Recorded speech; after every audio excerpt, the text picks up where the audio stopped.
Evora is known as a museum city where you can walk through 2,000 years of history in a single afternoon.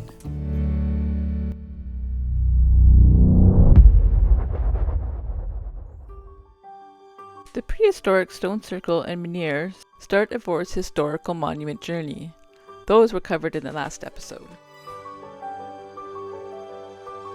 Evora's Roman Temple of Diana was built over 2,000 years ago. It's one of the best preserved Roman monuments in Portugal, and it's perched on a 3-meter podium. After the fall of Rome, it was made into a fortress, and it was only in the 19th century that they removed the later additions and revealed the Roman temple.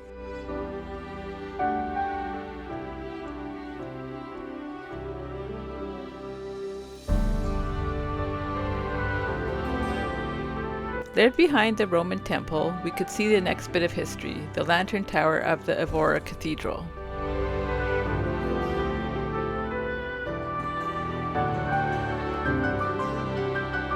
A mosque stood on the spot for about 450 years, but when the Moors were driven out during the Reconquista, the mosque was destroyed and the building of this cathedral was started.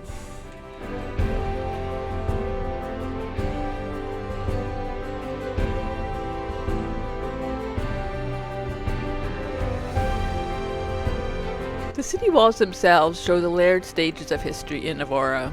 They were originally Roman, and then they were expanded during the Moorish period, and they were further reinforced in the 12th century after the Reconquista.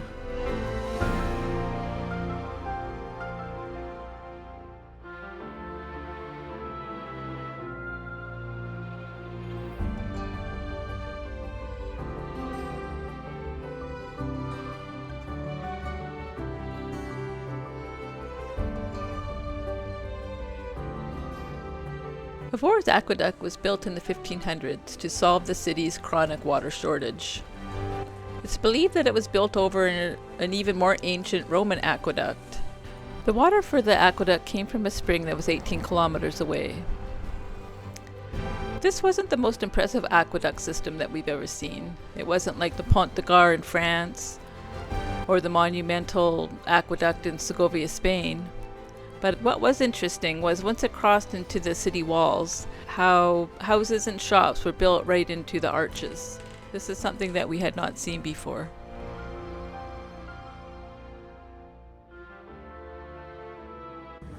So we found the aqueduct, and this is the entry to this street here. Got a duck.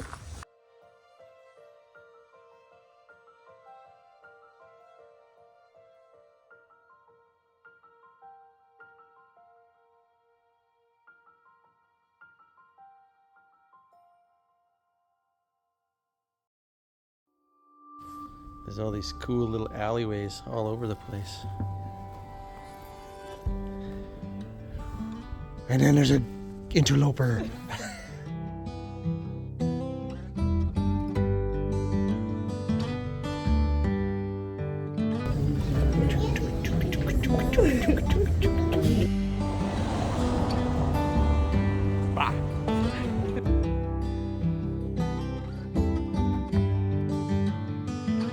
The aqueduct's most famous outlet was its Renaissance marble fountain in the city's central square.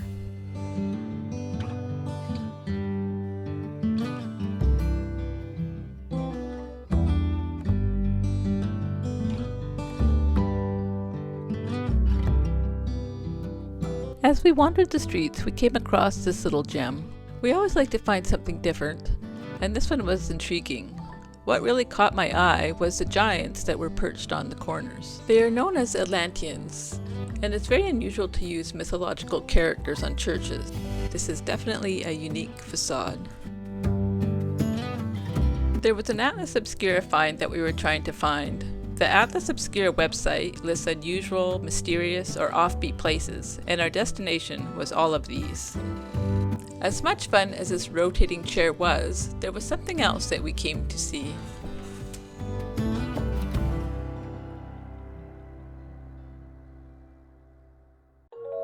This Franciscan church felt very majestic.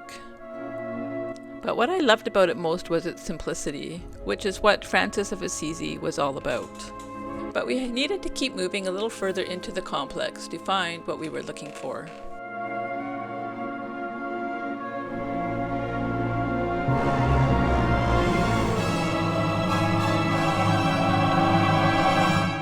Okay, that's not creepy at all. There's like skulls and they're all small. The whole wall is bones. Not creepy at all. The Franciscan monks made this chapel of bones. The cemeteries were overcrowded by the 1500s, so the monks exhumed thousands of skeletons and created this. This cleared the burial space and respectfully preserved the remains.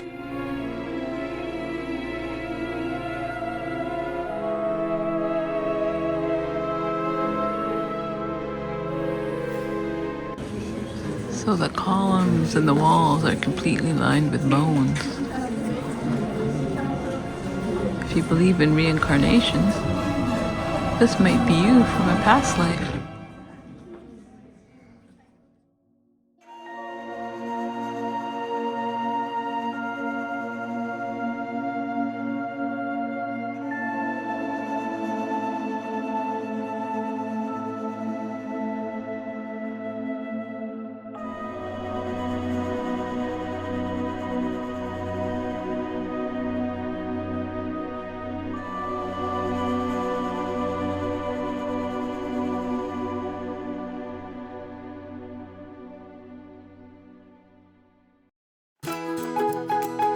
With our mortality thoroughly contemplated, we headed off to satisfy our more human need of hunger.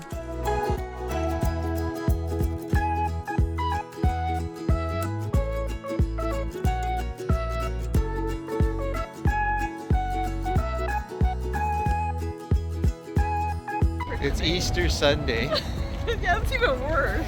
And I'm taking Carrie out to eat. And let me flip the screen here and I'll show you. Look, it's the Gulp gas station. I am the king. You know, it's the kind of convenience store. Oh man, You know, like, I'm not a total heel. Okay, oh, I'm so disappointed. Carrie's disappointed the Gulp didn't work out. They only had alcohol and pastries and candy. Apparently that's not, she's got higher standards than that. So now we gotta go in and buy real food apparently. Let's see if anything's open. So we'll go into town. It's been pretty quiet. This is the little restaurant we found in Evora. And the wall is all covered in all the different wines.